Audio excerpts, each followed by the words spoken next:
The old house loomed at the end of the street.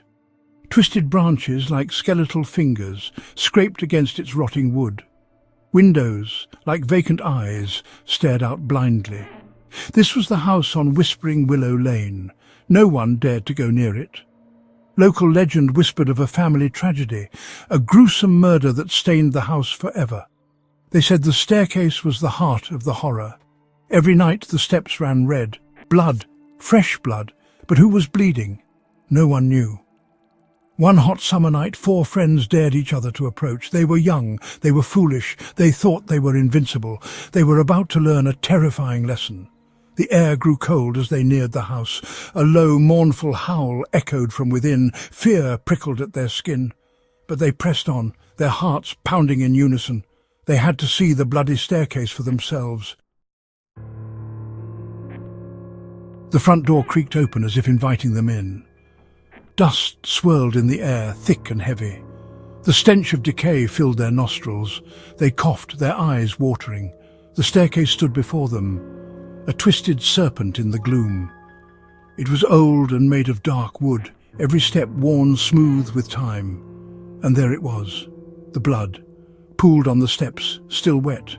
It glistened under the faint moonlight filtering through the grimy windows. A cold dread washed over them.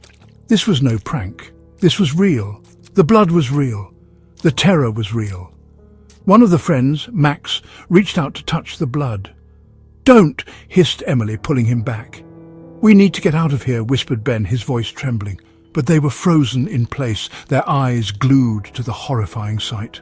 The blood seemed to pulse, a living thing in the oppressive silence.